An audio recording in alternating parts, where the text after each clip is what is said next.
몇 개월 만에 지난주에는 3본 성전 3부 예배를 말씀을 전하는데 그쪽에 시원 찬양대도 얼마나 은혜가 되는지 우리 양쪽 찬양대의 은혜스러운 찬양을 하나님을 기쁨으로 받으실 줄로 믿습니다.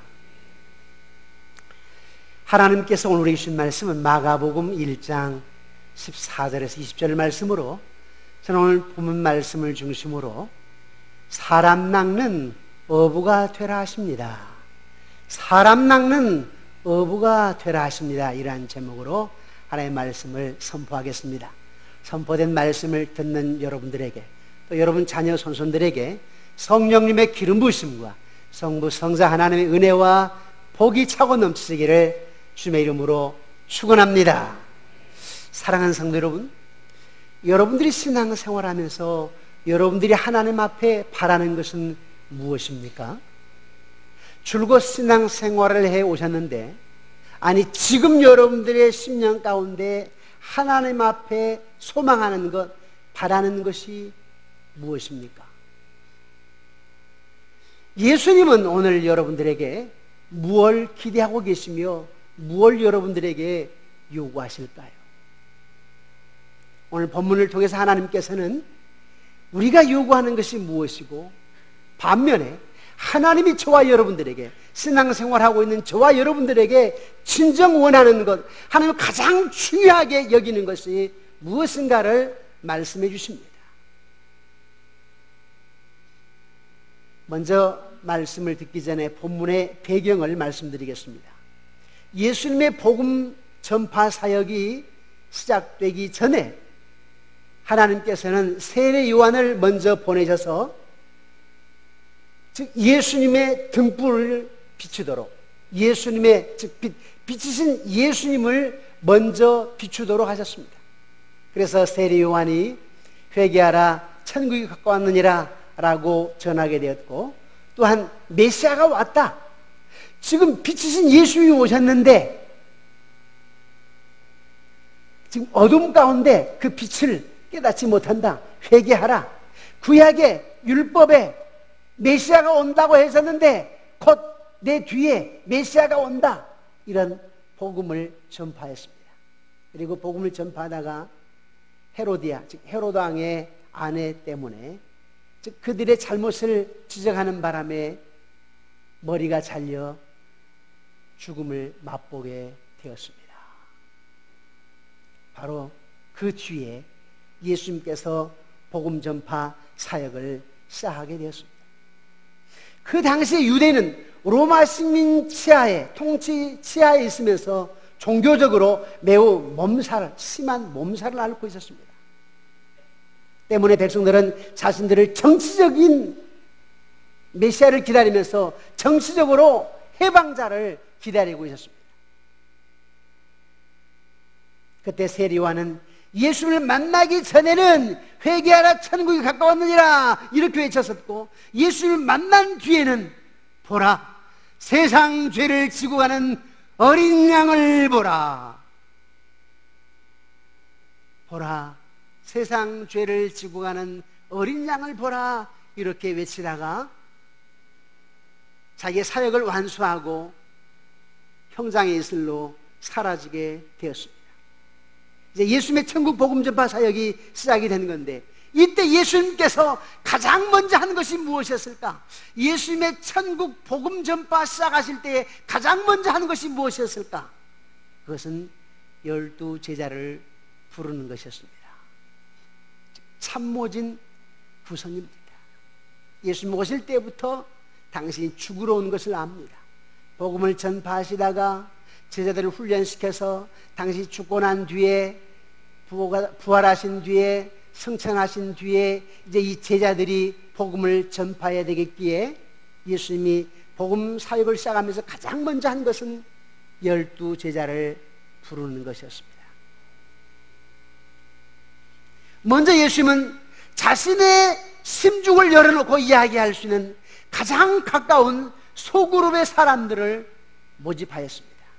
12명의 소그룹 제자를 부르시면서 그들에게 준 확실한 과제, 그 과제는 무엇이었느냐 하니까 사람 낚는 어부가 되라. 사람 낚는 어부가 되라. 자, 이러한 배경에서 하나님은 오늘 우리에게 몇 가지 진리의 말씀을 주십니다. 첫째로는 예수님의 제자들이 예수님을 따를 때에 무엇을 기대했을까입니다. 예수님의 제자들이 처음 예수님을 따를 때 무엇을 기대했을까? 반면에 오늘 여러분들은 예수님을 따르면서 무엇을 기대하고 있는가? 두 번째로는 주님께서는 나를 따르라고 할 때 주님의 가장 큰 의도는 무엇이었을까? 자, 우리가 기대하는 것이 있는데 반면에 주님이 우리에게 의도하는 것은 무엇이었을까? 나를 따르라, 사람 낚는 어부가 되게 하리라. 주님의 가장 큰 의도는 사람 낚는 어부였습니다. 제자들의 기대와는 달리 오늘 우리의 기대와는 달리 우리의 기대는 뭡니까? 치료입니다. 자녀 잘 되게 해주는 것입니다. 사업장 번창입니다. 우리 노후 문제가 평안하기를 원합니다. 빚 문제가 해결되기를 원합니다. 등등 나의 기대, 이러한 기대가 있습니다마는 하나님은 우리의 기대감과는 달리 하나님의 중요한 의도가 달리 있습니다. 사람 낚는 어부가 되라. 세 번째로 지금 하나님께서 저와 여러분들 통해서 누구에게 가장 영향력을 미치기를 원하실까라고 하는 것입니다. 자, 여러분들은 누구에게 가장 큰 영향력을 미치고 계십니까? 어떤 사람에게? 아니면 미치는 영향력이 없습니까? 요즘 사회적인 현상을 보게 되면 기독교가 우리 믿는 사람들이 지탄의 대상이 되는 것을 보면 영향가가 없는 것 같아요. 영향력을 별로 미치지 못하는 것 같아요. 그러나 하나님 우리에게 말씀하십니다. 누구에게 가장 영향력을 미치고 있느냐? 어떤 영향력을 미치고 있느냐? 자, 그럼 예수님께서 네 제자 베드로, 안드레, 야고보, 요한을 부르실 때의 상황을 한번 생각해 보겠습니다. 예수님께서 갈릴리 해변을 지나가시다가 시몬과 안드레가 바다에 그물 던지는 것을 보았습니다. 그러기 전부터 얘기하자면 세례 요한이 먼저 예수님을 증거합니다. 메시아가 왔다고 증거합니다. 그런 상황 속에서 예수님께서 세례를 받으시고 물로 요단강에서 세례를 받으시고 하늘에서 인증샷, 내 사랑하는 아들이다, 이는 내 사랑하는 아들이다, 이렇게 하나님께서 선포하시고 난 뒤에 사역이 시작이 됩니다. 놀라운 이적 기사가 나타나다 보니까 수많은 사람들이 예수님을 찾아 나옵니다. 그때 예수님께 한 번은 해변에 이렇게 서게 되셨는데 수많은 사람들이 몰려오니까 서로 예수님 곁에, 예수님 앞에 오려고 떼밀다 보니까 예수님께서 좀 집중할 수 있는 강단을 삼아서 메시지를 선포해야 되겠는데 두리번거려 보니까 두 배가 있습니다. 베드로, 안드레의 배와 야고보, 요한. 베드로, 안드레의 형제지요. 그 형제의 배와 또 야고보, 요한 세베대 아들 형제지요. 그 두 배가 있습니다. 그래서 예수님께서 베드로의 배에 올라가셨습니다. 배를 좀 멀리 떼어라. 이 해변에서 멀리 좀 떼어라. 그리고는 예수님 배 위에 올라가셔서 말씀을 전하십니다. 그때에 수많은 사람들, 그 가운데 베드로, 안드레, 야고보, 요한도 역시 와, 다른 선자와는 다르다. 뭐가 권위가 있다. 말씀 선포가 다르다. 눈에 위험이 있다. 뭐가 다르다. 우리 학생들 말로 좀 뿅 간 겁니다. 그러고 났는데 예수님께서 깊은 데로 그물을 내려라 라고 얘기를 합니다. 뿐만 아니라 예수님께서 내가 너에게 사람 낚는 어부가 되게 하리라 라고 얘기를 합니다. 아니, 고기 잡는 어부가 아니고 한 번도 들어보지 못한, 지금 이해가 안 가는 사람 낚는 어부. 예수님이 딱 보니까 고기 잡는 어부거든요. 그래서 그 상황을 쉽게 이해시키기 위해서 너희들 사람 낚는 어부가 되게 하겠다. 하지만 제자들은 이해가 안 갔습니다. 사람 낚는 어부라고요? 사람 낚는 어부?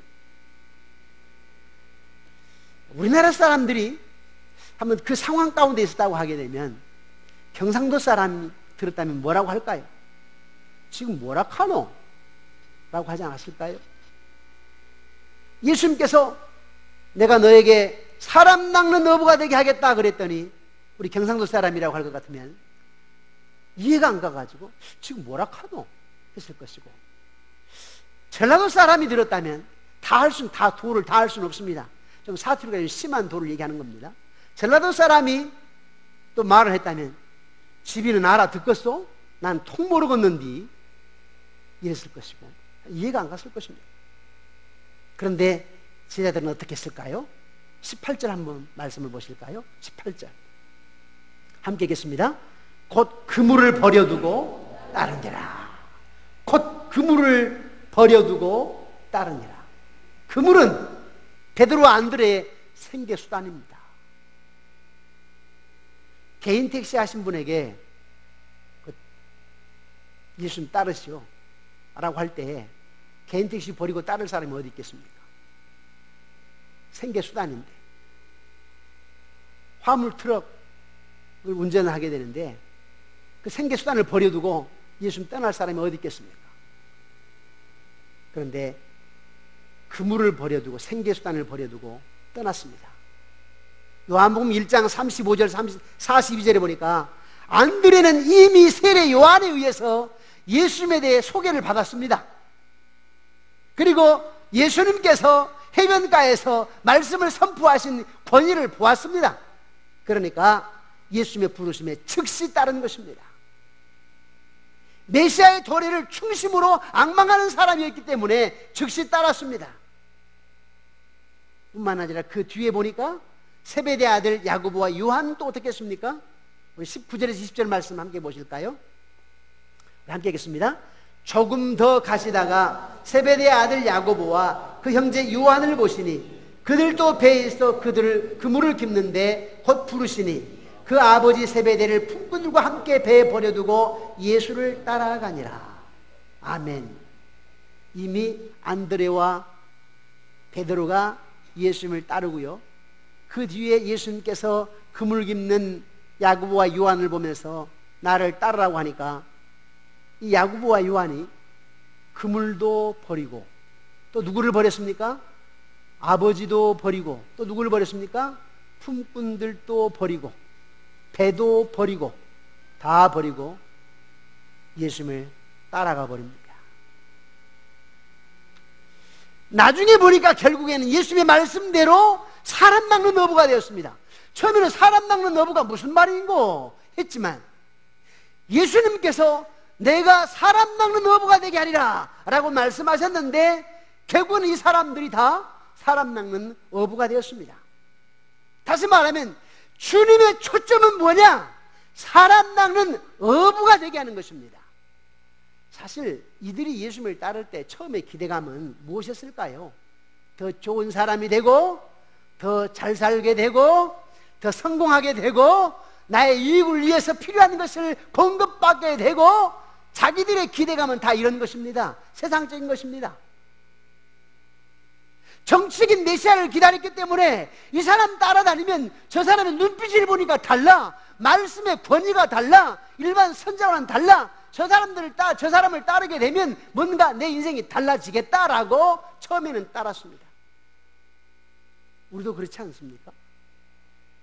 저도 처음 예수 믿을 때 21살 때 영장을 받아놓고 서울에 와서 2번 시험에 떨어지게 되고 결국 지방에 가서 후기대학 합격만 해놓고 어떻게 해야 되나, 죽어야 되나 살아야 되느냐, 자살 생각을 하고 있을 때에 어머님이 분명히 뭔가 일을 저지르겠다 싶어서 친구에게, 중학교 때 절친한 친구가 있었는데 그 친구에게 연락을 한 겁니다. 그 친구는 바로 지방대에 같은 친구였는데 그 친구에 연락을 해가지고 감시하게 한 겁니다. 그래서 제가 방에서 어디 나가지 않고 있다 보니까 친구가 와서 감시하고, 그러다가 친구가 이틀 만에 이런 얘기를 하더라고요. 야, 내일 모레가 주일인데 나하고 함께 교회 가자, 교회. 그러나 저는 안중에도 없습니다. 이틀 후에 또 친구가 찾아왔습니다. 교회 가자. 그래서 교회를 갔는데, 그때 내가 교회를 간 것은 사람 낚는 어부가 되기 위해서 교회 간 건 아닙니다. 내가 그때 교회 간 것은 끌려간 거고, 내가 교회 가서 처음 느꼈던 것은 좀 위로였습니다. 위안이었습니다.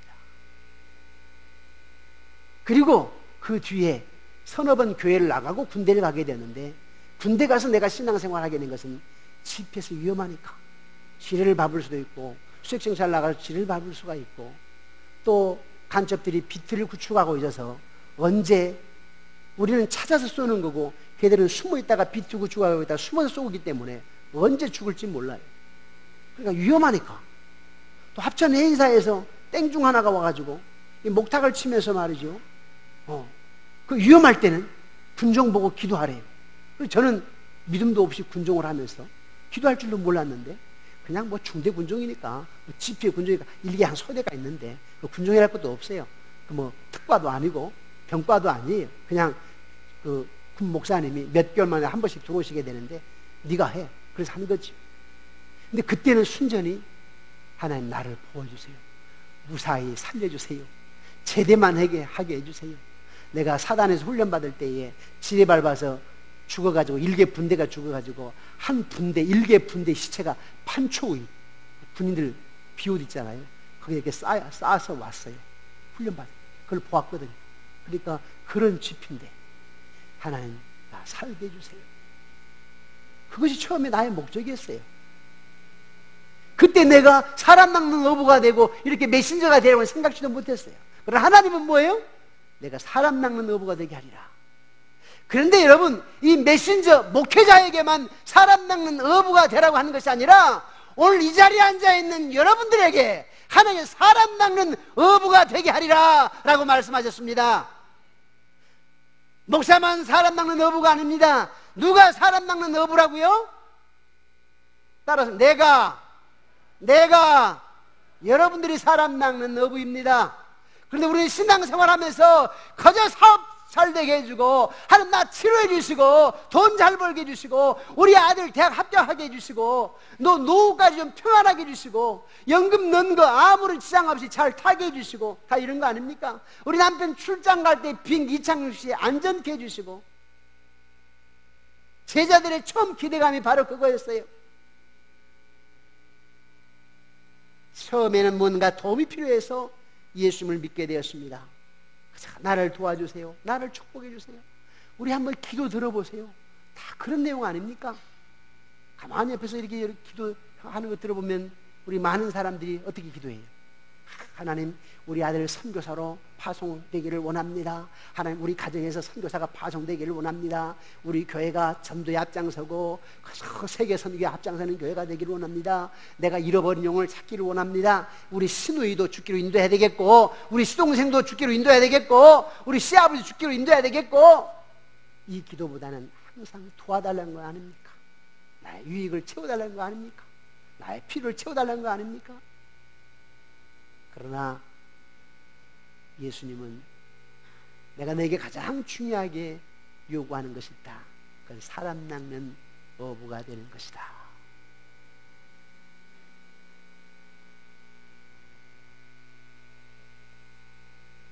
누가복음 5장을 보면 우리는 제자들이 왜 주님을 따랐는지 더 잘 이해할 수 있습니다. 제자들이 밤새도록 고기를 잡았어요. 잡지를 못했어요.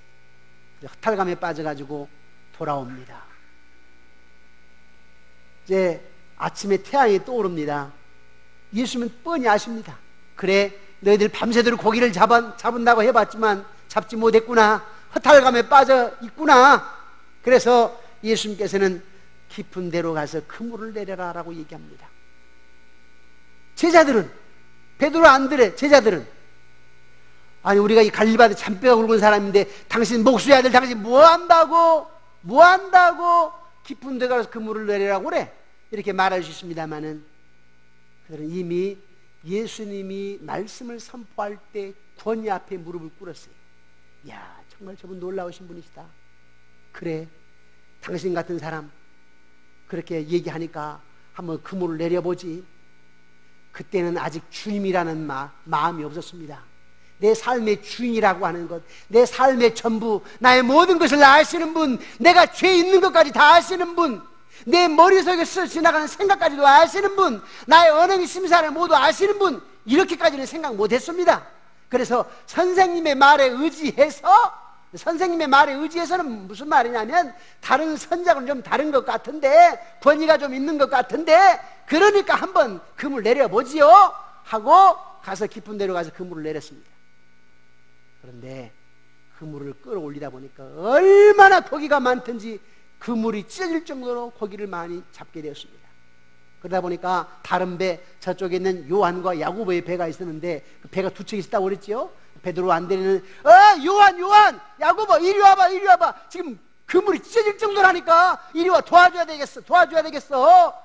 그래서 야고보 요한이 와서 함께 그물을 올리게 되고, 양쪽 배에다가 고기를 나누어 실어도 배가 물에 가라앉을 정도로 많이 잡게 됐습니다. 착 그러고 나니까 베드로가 뭐라고 그래요? 주여, 나는 죄인으로서입니다.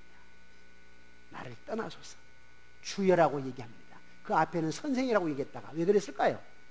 왜 주여라고 했을까요? 당신은 바닷속 깊은 물고기의 흐름때까지도 아시는 분이신데, 그렇다면 내 마음도 다 아시겠네. 나 죄인인 거 아시겠네. 너무 부끄럽습니다. 그래서 주여, 나는 죄인으로서 나를 떠나소서 라고 얘기한 겁니다.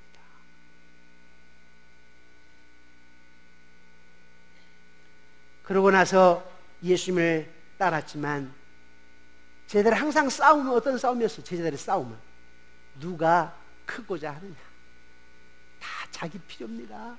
자기 이익입니다. 늘 싸워요. 자기 필요 때문에.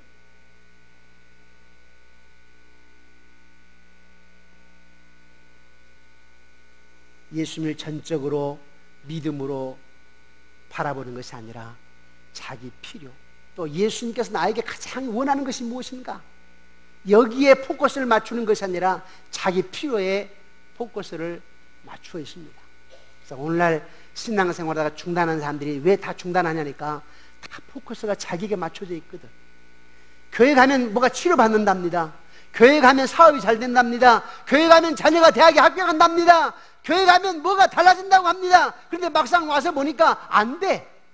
더 문제가 있는 것 같아. 자기가 유익을 추구하는, 자기가 도움을 요구하는 문제들이 해결되지 않아. 그러니까 도중에 말아버리지요.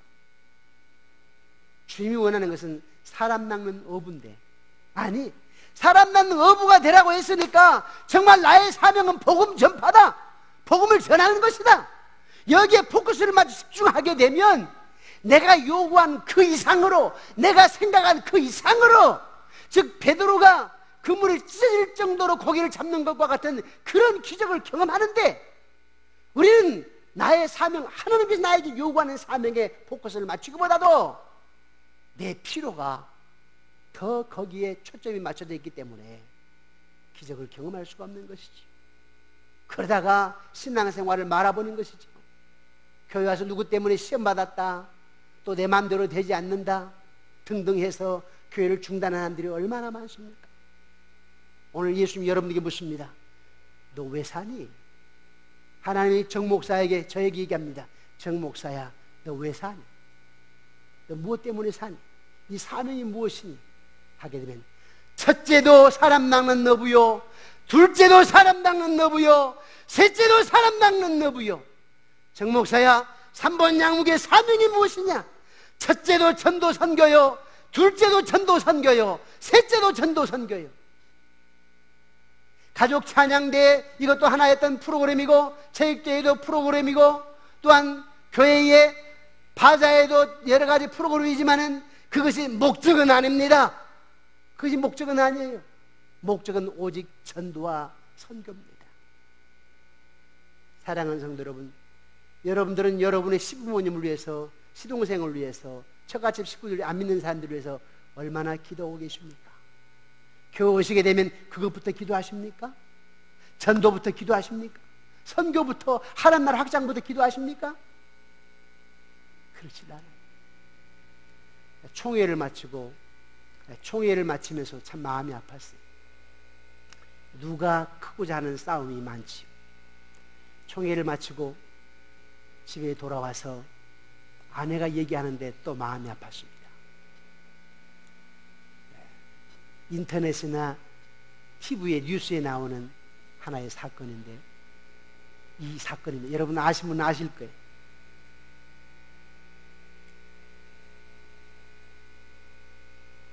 사법고시를 합격한 사람의 이야기인데, 대학 커플입니다.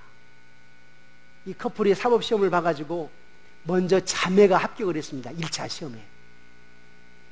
형제는 1차 시험에 떨어졌습니다.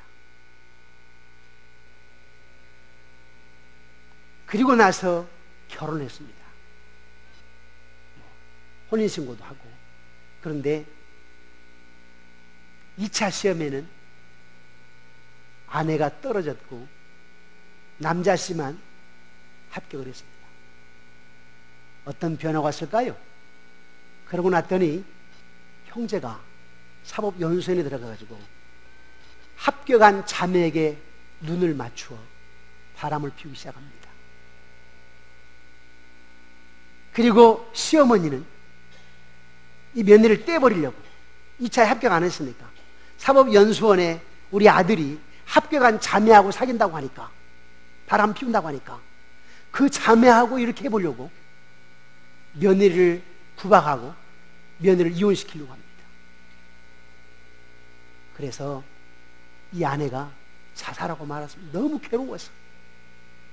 1차는 자기가 먼저 합격을 했는데 2차에 떨어졌다고. 어떻게 이렇게 변할 수가 있는가. 커플 그렇게 나를 사랑하는 것처럼 생각했는데, 또 시어머니는 어떻게 나를 이렇게 괴롭힐 수 있는가. 그래서 자살을 했습니다. 자살하고 나니까 친정 어머님이 너무 속이 상했어요. 이런 남녀는 가만두어서는 안 된다. 이런 사유는 가만두어서는 안 된다. 피켓을 만들어가지고 사법연수원 앞에 날마다 일일 시위를 하는 겁니다. 이런 이름, 이런 여자 이름 써가지고 이런 사람이 이러이러이 했습니다. 이런 사람은 법관이 되면 안 됩니다. 이것이 떠들썩하게 인터넷에 떠오르게 되고 이제 매스컴화되게 되고, 지금은 이제 법정으로 조사가 들어갔습니다. 얼마나 비참한 삶입니까? 이 사람 법관 될 수 없을 겁니다. 그래서 제가 여기까지 이걸 얘기하려고 하는 건 아닙니다. 그 뒤에 문제를 얘기하려고 하는 겁니다. 이혼시키려고 했던 시어머니가 누구냐니까 서울의 큰 모 교회의 권사님이랍니다. 그래서 인터넷에 뭐라고 떴냐면 모 교회 권사님이라지 이렇게 비난하면서 써놓았어요. 우리끼니까 얘기, 밖에 나가면 얘기하면 안 돼요, 여러분. 우리 믿는 사람끼니까 안에서 집안 창피한 일을 우리끼리 그냥 아는 거예요.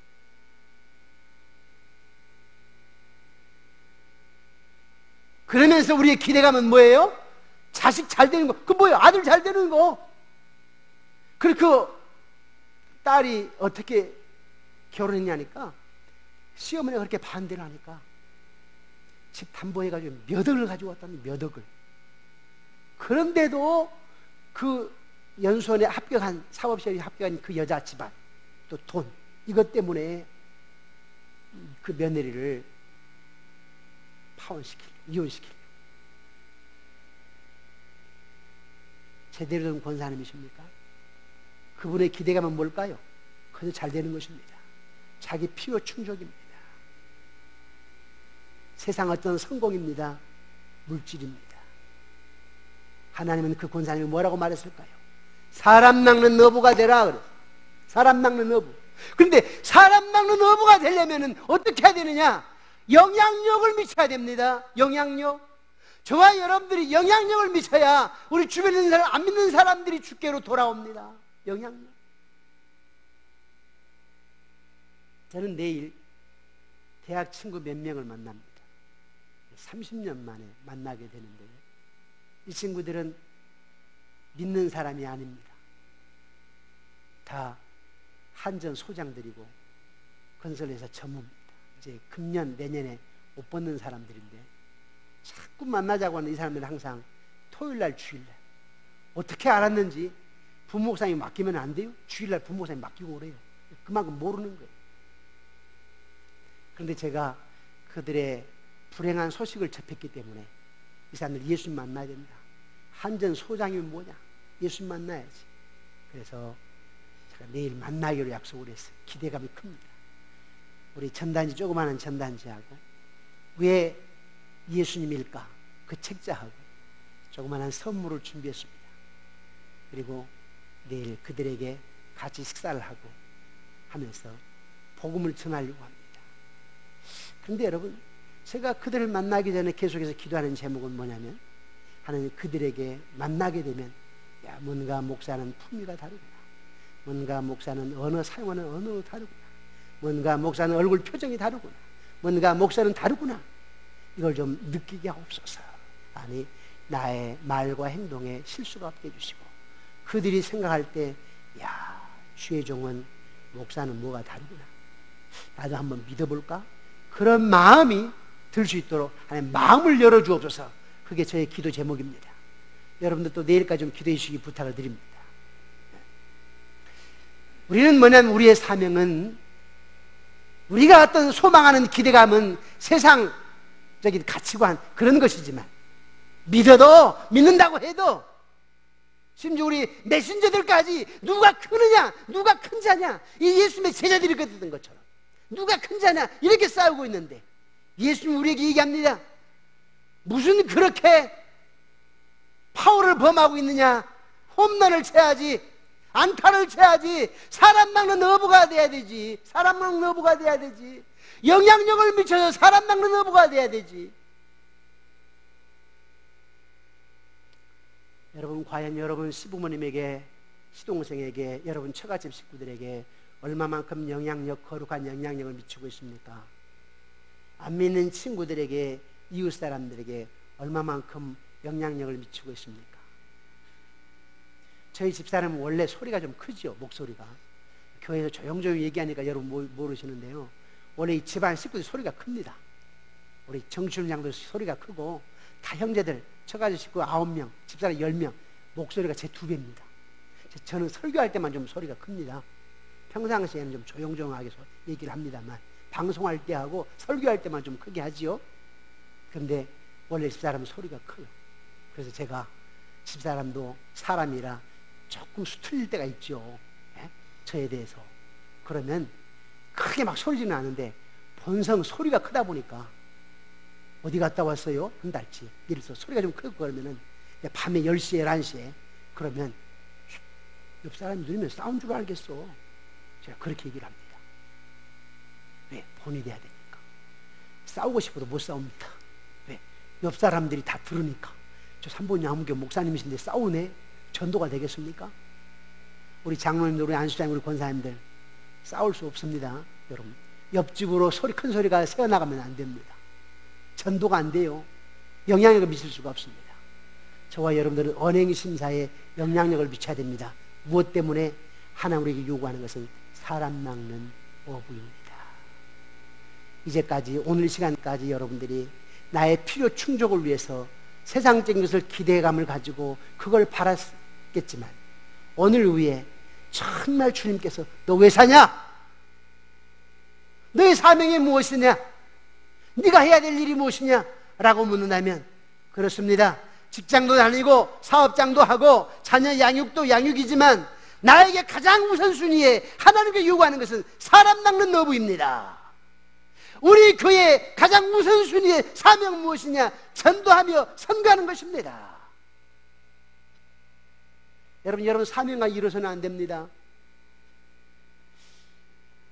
새 가정에 선교사를 파송하시고, 우리가 매년 선교사를 파송하자고 하는데, 제가 그렇게 얘기를 했었습니다만, 일반적으로 그럴 거 아니에요. 목사님 어떻게 매년 선교사를 파송하지요? 매년? 그럴 거 아닙니까? 지금 선교사님 다 들어오는 상황 가운데 있습니다. 그러나 우리 역으로 합시다. 믿는 자에게 능치 못할 일이 없느니라. 더 우리는 역으로 선교사를 파송해야 됩니다. 돌아오신 분, 우리 교회가 받아 선교사를 파송해야 되고, 한국 교회가 지탄의 대상이지만은 그래도 이 군포 지역의 한국 속에 거룩한 영향력을 미쳐서, 야, 삼본 양문교는 뭐가 달라. 성도님들의 언행 심사가 다르고 얼굴 표정도 다르고 메시지도 다르고 형제들에게 나누는 삶도 다르고 삼본 양문교 한번 가보고 싶은 마음 새록새록 들게 하는 여러분들이 되시기를 주님의 이름으로 축원합니다. 우리 자녀의 사명, 우리의 사명은 오직 전도, 오직 선교. 이 사명에 포커스를 맞춰서 집중하게 되면 여러분들이 요구하고 여러분들이 기대하는 것은 하나님께서 베드로가 깊은 곳에 그물을 내렸을 때에 그물이 찢을 정도로 고기를 잡는 것처럼 하나님 여러분의 이성을 초월하는, 여러분들의 기대감을 초월하는 놀라운 역사로 하나님 축복해 주실 줄로 믿습니다. 그 경험으로 힘있게 담대하게 복음을 전하게 하나님 만드실 줄로 믿습니다. 좀 더 성숙한 모습으로, 초보적인 어떤 신앙생활로 이것 주시고 저것 주시고 구걸 신앙하지 마시고 좀 더 성숙한 영적인 신앙생활로 나는 복음을 전해야 된다, 나는 전도해야 된다, 선교해야 된다, 우리 가문에서 선교사 한 가정 만들어야 된다. 여러분, 가정에서 저는 목회하면서 우리 3번 양육회 앞으로 가정에서 한 가정 선교사 책임지는, 지금은 잘 안 되죠. 여러분 월급 가지고 어떤 기도하니까 우리 아이가 3명인데 우리 아이가 2명인데 얘 하나가 연봉 1억이면 선교사 한 사람 할 수 있습니다. 네, 선교사. 교회가 좀 높고 그 가정이 좀 높고 하다 보면 한 가정씩 할 수 있는 거지. 그런 사명을 가지고 그런 마음, 그런 믿음을 갖는 집안, 자녀, 여러분 하나님 축복해 줄 줄 믿습니다. 믿음으로 승리하시고 사람 낚는 어부, 이것은 하나님 나에게 가장 우선순위에 주신 명령인 것을 알고 이 말씀에 순종하여 승리하시기를 주님의 이름으로 축원합니다. 기도드리겠습니다.